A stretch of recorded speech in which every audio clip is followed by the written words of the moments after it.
Shalom jemaat Tuhan, sebentar lagi kita akan mendengarkan pendalaman Alkitab yang akan disampaikan oleh Bapak Pendeta Henok Edi. Selamat menyaksikan. Shalom, puji Tuhan, Bapak Ibu Saudaraku yang saya kasih, kembali kita belajar dari firman Tuhan. Dalam 2 minggu secara berturut-turut kita sudah belajar tentang Yesus Tuhan penyembuhku.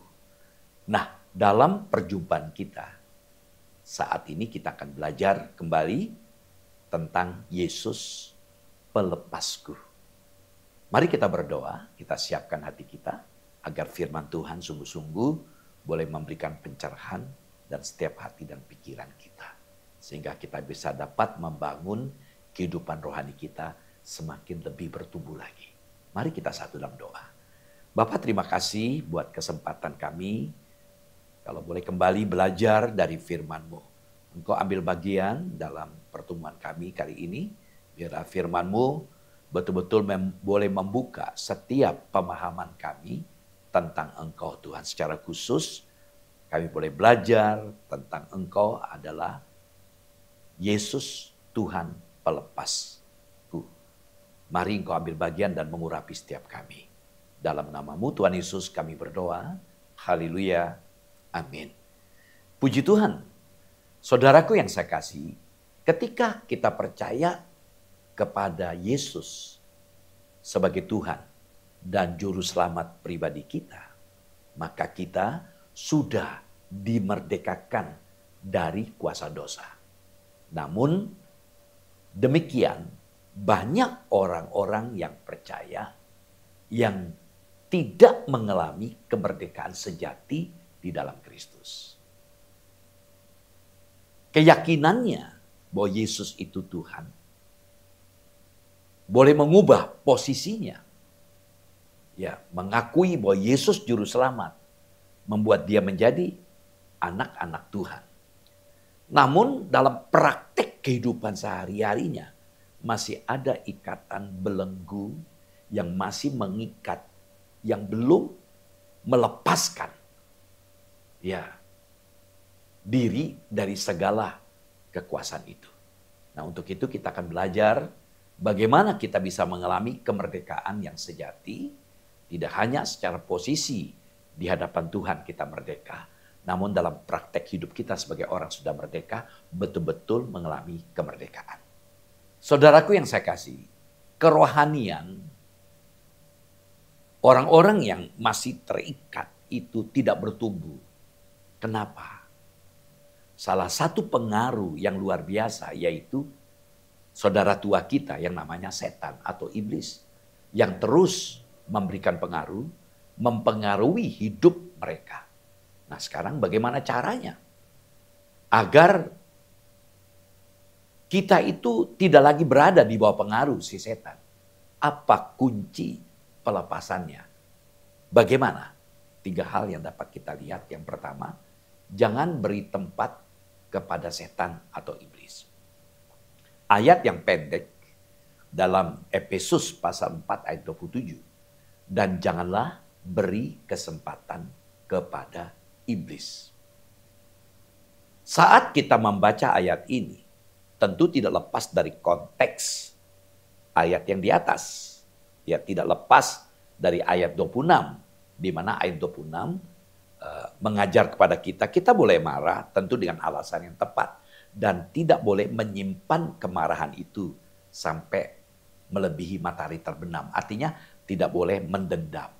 Nah, kembali ke ayat kita baca. Janganlah beri kesempatan kepada iblis. Ayat ini ditulis dalam bentuk present aktif imperatif dengan negatif partikel. Yang biasanya berarti menghentikan suatu tindakan dalam proses. Mengapa dalam ayat 27 ini dikatakan dan janganlah, kata dan itu menyambung dari apa yang disampaikan di atas. Jadi ini menghentikan suatu tindakan dalam proses. Kemarahan, kalau boleh saya katakan kemarahan yang tidak saleh merupakan pembuka untuk serangan rohani. Nah, harus ditangani dengan cepat, dengan segera. Dikatakan tadi, dan janganlah beri kesempatan kepada iblis. Ini melarang kelanjutan suatu tindakan yang sudah terjadi. Artinya Paulus mengatakan, berhentilah memberi kesempatan pada setan ya untuk bertindak. Berhentilah memberi setan peluang untuk bertindak. Saudara, kemarahan yang ngawur, yang sembrono, memberi setan pintu masuk ke dalam kehidupan kita. Karena itu bisa menimbulkan dosa. Paulus mengakui setan atau iblis sebagai kekuatan rohani yang sangat nyata. Betul-betul ada. Dan berdampak kalau kita membiarkan itu. Jadi seharusnya kita mampu mengendalikan amarah kita. Bila marah, jangan sampai kemarahan itu membuat kita berdosa sehingga memberi kesempatan kepada iblis atau kepada setan untuk menghancurkan hidup dan relasi kita dengan sesama. Bahkan mempengaruhi kehidupan kita dengan Tuhan. Nah, orang yang terus memendam kegeraman dan amarah yang berdosa tentu membiarkan iblis masuk ke dalam hati mereka dan membiarkannya mengambil keuntungan atas diri mereka sampai ia membawa mereka dan kebencian, rancangan-rancangan jahat dan seterusnya dan sebagainya. Dikatakan dan janganlah beri kesempatan kepada pemfitnah atau pendakwa palsu. Kalau kita melihat teks dari kata setan, ya begitulah sebagai orang yang membaca ayat itu. Ya maksudnya janganlah pasang telinga kepada para pembisik, penggunjing dan pemfitnah, yaitu iblis dan setan. Wahyu 12 ayat 9 untuk lebih jelas apa yang saya masukkan di sini. Wahyu 12 ayat 9, dan naga besar itu, si ular tua yang disebut iblis atau setan, yang menyesatkan seluruh dunia, dilemparkan ke bawah. Ia dilemparkan ke bumi bersama-sama dengan malaikat-malaikatnya. Saudaraku, apa yang dimasukkan dengan ayat ini? Kita melihat si naga besar tidak hanya mendapat julukan si ular tua, tetapi juga mendapat sebutan iblis dan satan atau setan. Jadi naga besar, ular tua, iblis dan setan, ada 4 istilah. Nah, kata iblis dalam teks Yunani, diabolos, itu artinya pemfitnah atau pendakwa. Dan istilah satan atau setan dari kata Yunani satanas, itu berasal dari satu kata dalam bahasa Ibrani yang berarti pendakwa. Jadi intinya sama. Ya, iblis dan setan intinya sama. Pemfitnah, pendakwa. Pemakaian sebutan si ular tua mengingatkan kepada kita para pembaca bahwa dia yang dilemparkan ke bumi sama dengan dia yang menipu Hawa dan dikutuk oleh Tuhan Allah di Taman Eden. Iblis, setan, sang penyesat di seluruh dunia sudah dikalahkan oleh Allah.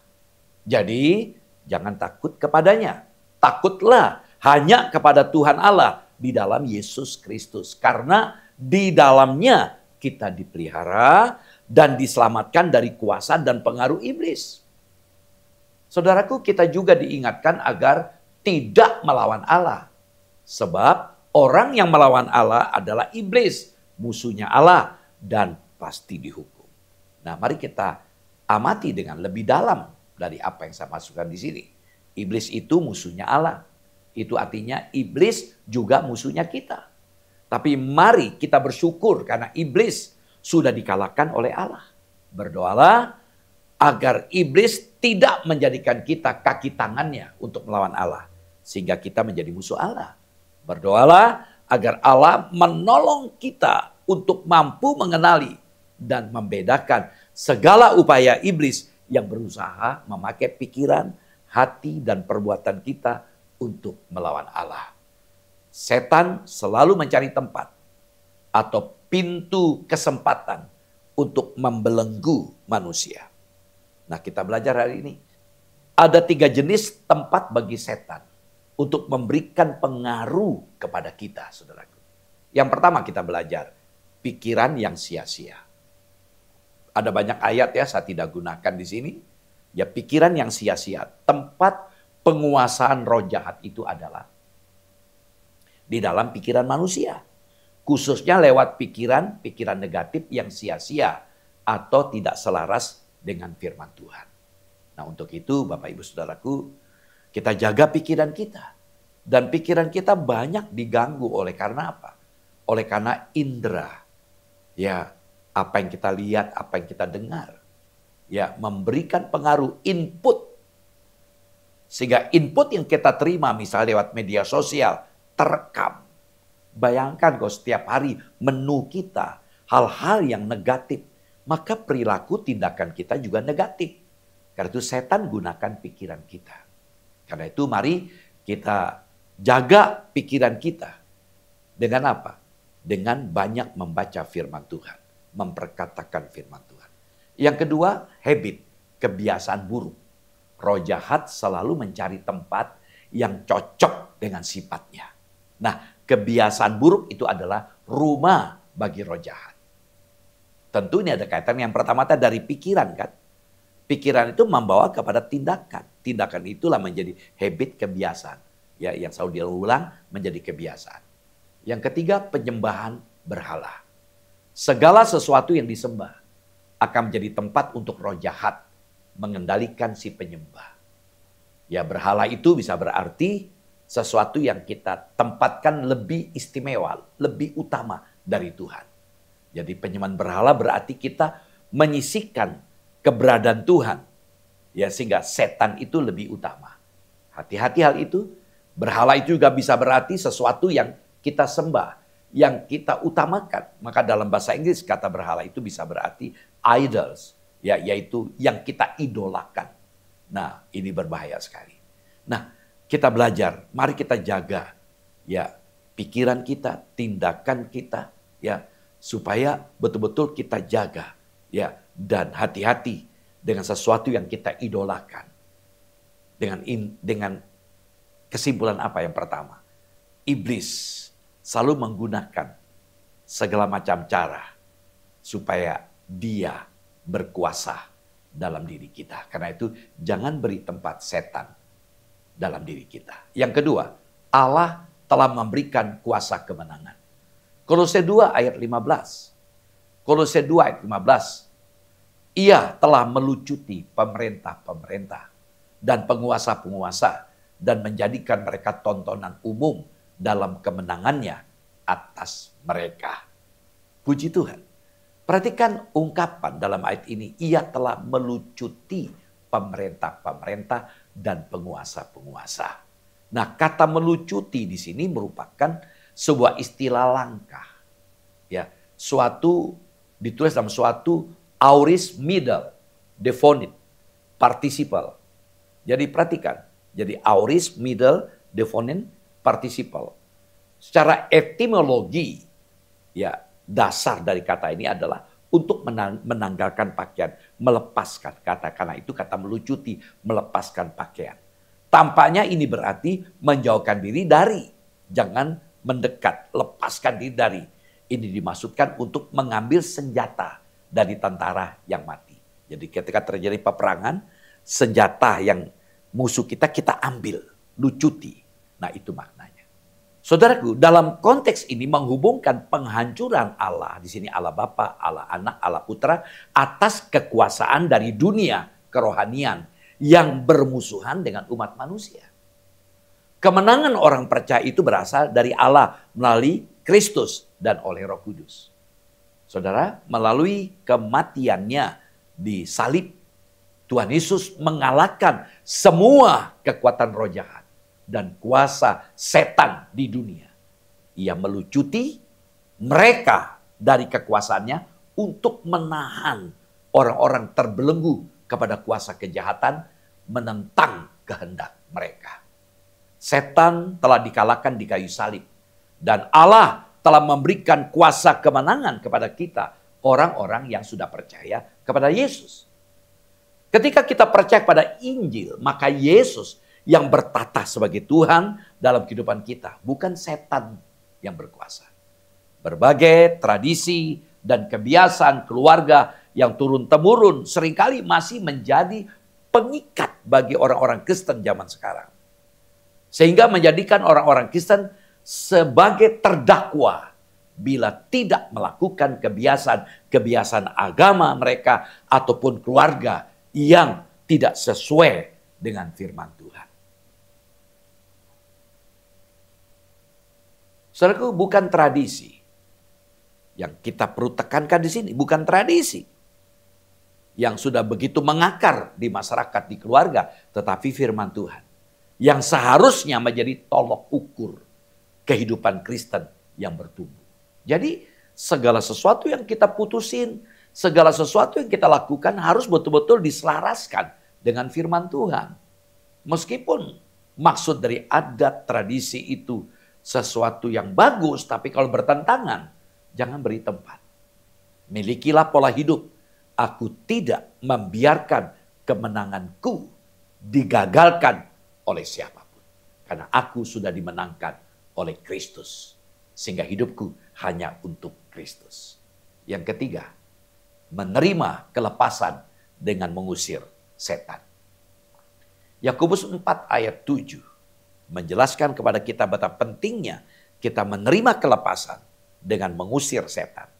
Yakobus 4 ayat 7, karena itu tunduklah kepada Allah dan lawanlah iblis, maka ia akan lari daripadamu. Perhatikan kata tunduklah di sini menarik, kata yang perlu kita perhatikan. Kata tunduklah merupakan perintah yang urgent. Itu sebentuk imperatif, perintah yang mendesak, yang nggak bisa tidak, harus kita lakukan.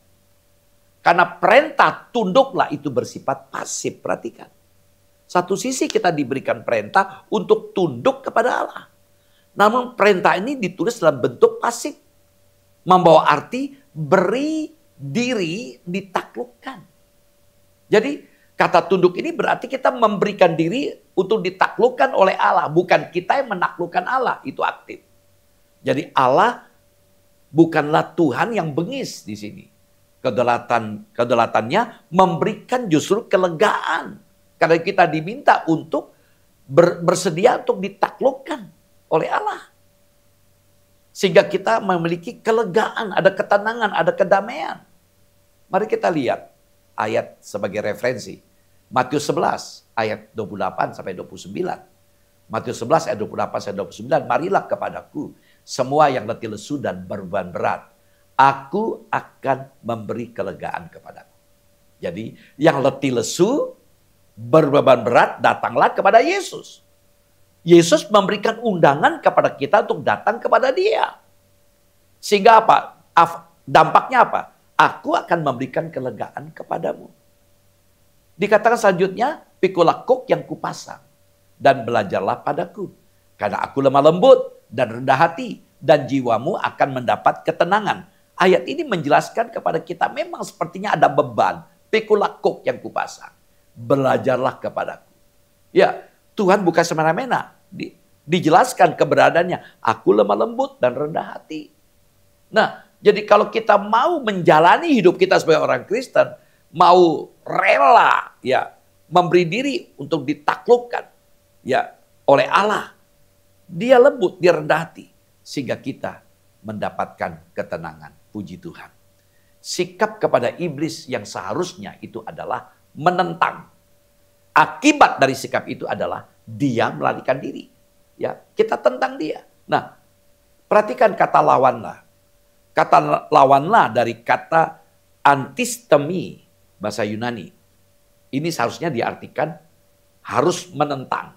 Jadi kata lawanlah tidak berarti menyerang. Ya, melainkan berdiri teguh. Dan jangan menyerah melawan penyerangan. Jadi mungkin menentanglah lebih jelas kan. Saya katakan tadi harus menentang. Apa yang iblis mau kita tentang. Kata ini adalah kebalikan dari tunduklah. Ya. Satu sisi kita diminta untuk secara pasif memberi diri untuk ditaklukkan oleh Allah. Sisi yang lain kita harus melawan dari serangan setan. Setan jauh lebih cerdas dan lebih kuat daripada kita. Jadi kita tidak dapat menolak dia dengan kekuatan daging kita. Ya, karena itu kita perlu betul-betul bergantung bersandar hanya kepada Tuhan. Ya, kita sangat terbatas. Setan itu kalau saya gambarkan saudara tua, kakak kita, lebih senior, lebih pengalaman. Dia juga diciptakan. Ya, setan itu dari malaikat yang jatuh. Malaikat itu diciptakan oleh Allah. Tapi sayang Lucifer, ya yang jadi pemimpin dedengkotnya, ya ingin menyerupai Allah, Allah usir dari hadiratnya. Dan dia tidak puas sendirian, dia bawa sepertiga malaikat yang menjadi musuh kita sekarang ini. Nah, saudaraku, jadi kita belajar hari ini, ya kita ini perlu belajar menyadari, jangan pernah mengandalkan kekuatan kita. Ya, karena kita terbatas. Nah, bagaimana kita bersikap? Sebagai contoh yang baik kita lihat Tuhan Yesus. Ya, contoh ini dapat kita lihat dalam Matius 4 ayat 1 sampai 11 dan Lukas pasal 4. Ya, bagaimana sikap Yesus dalam melawan setan? Ya, jadi bagaimana Yesus melawan setan dengan apa? Mengalahkan godaan-godaan setan tersebut dengan mengutip ayat-ayat yang sesuai dengan firman Tuhan. Jadi Yesus menggunakan firman Tuhan melawan setiap godaan. Artinya dia pegang pernyataan firman yang sudah mengakar sejak kecil. Dari sisi manusia, Yesus kita tahu dia manusia juga. So, dia pegang firman yang dia pelajari itu. Nah, coba kita perhatikan 1 Petrus 5. 1 Petrus 5 ayat 8 sampai 10. Dalam 1 Petrus 5 ayat 8 sampai 10 yang mendesak kita untuk apa? Melawan setan dengan apa? Teguh dalam iman. Teguh dalam iman, bukan dengan mengkompromikan iman. Ya, tidak boleh kita kompromi. Mari kita baca ayat ini, 1 Petrus 5 ayat 8 sampai 10. Sadarlah dan berjaga-jagalah, lawanmu si iblis berjalan keliling sama seperti singa yang mengaum-ngaum dan mencari orang yang dapat ditelannya.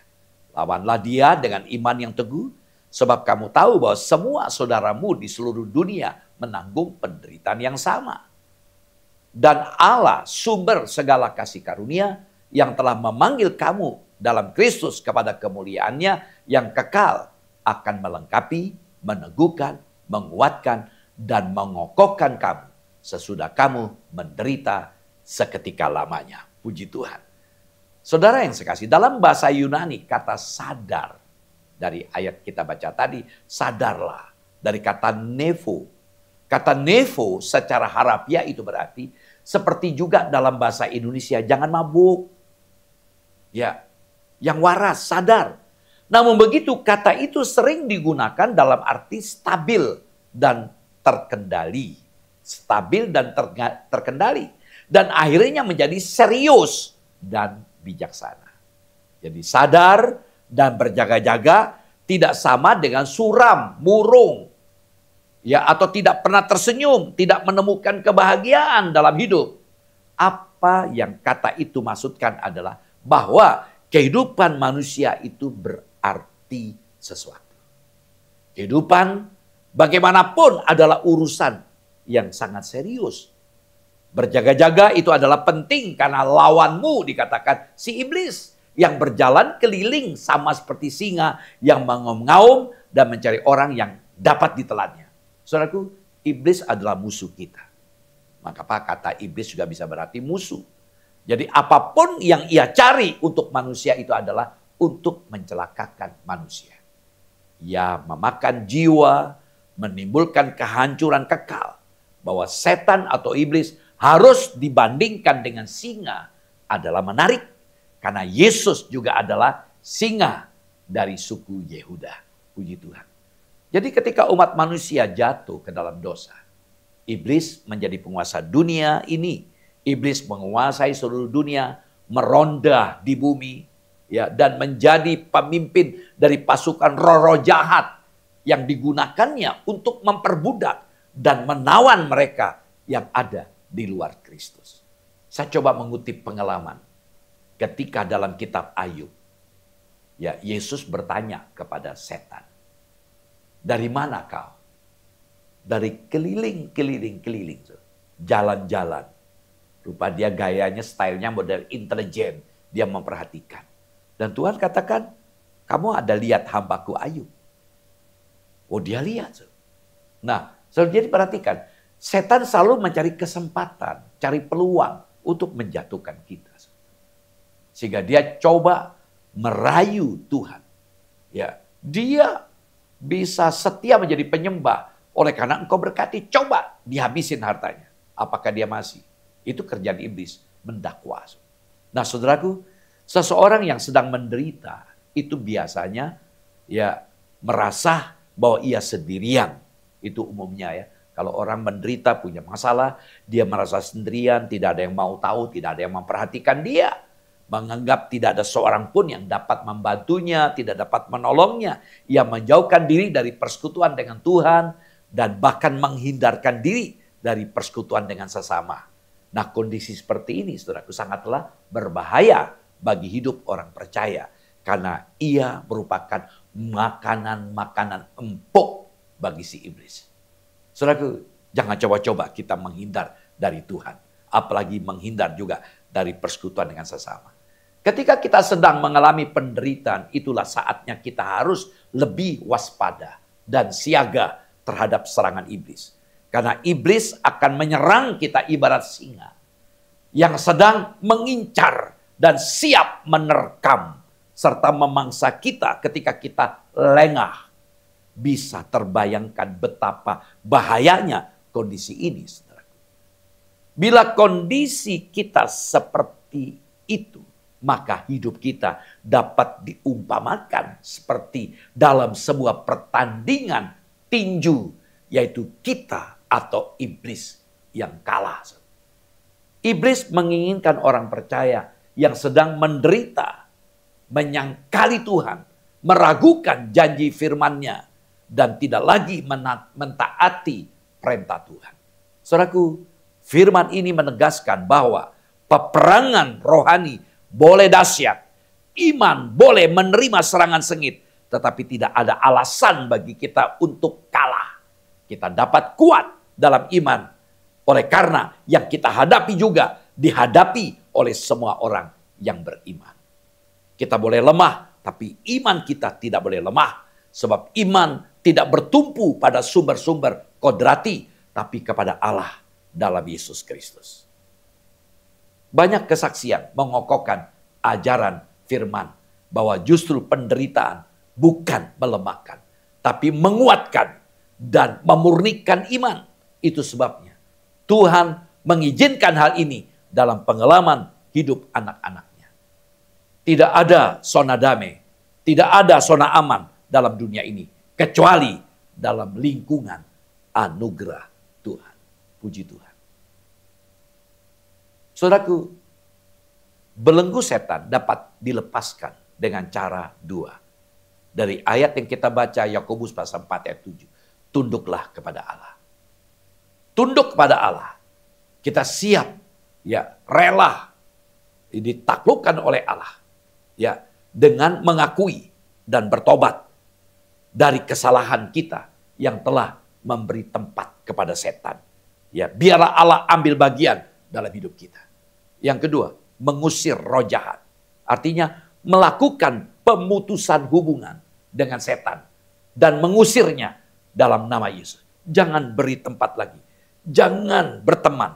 Tinggalkan. Jangan mau nyerempet-nyerempet. Diajak kayak nyerempet-nyerempet yang bisa menjatuhkan kita. Usir dia dalam nama Yesus. Tuhan Yesus memberkati. Mari kita berdoa. Bapa, terima kasih buat firman. Hari ini kami boleh belajar, Engkau adalah Sang Pelepas yang sanggup membebaskan setiap kami dari segala ikatan belenggu. Kami boleh belajar hari ini, biarlah firman Tuhan boleh terus mengokohkan kami, agar kami tetap menempatkan Engkau Tuhan sebagai andalan kami. Kami tidak boleh memberikan kesempatan kepada si iblis untuk menguasai kami. Pegang erat setiap kami Tuhan, jaga kami. Terima kasih Bapak. Mohon berkat Tuhan untuk kami. Engkau ambil bagian dalam hidup kami. Pegang hidup kami. Agar kami tetap setia. Terus berjalan bersama dengan Engkau. Terima kasih Bapak. Kami bersyukur, kami berdoa dalam nama-Mu Tuhan Yesus. Haleluya. Amin. Shalom. Sampai jumpa lagi, Tuhan Yesus memberkati. Terima kasih jemaat Tuhan telah mengikuti pendalaman Alkitab kali ini. Semoga renungan hari ini dapat menjadi berkat bagi kita. Sampai jumpa di pendalaman Alkitab yang akan datang. Tuhan Yesus memberkati.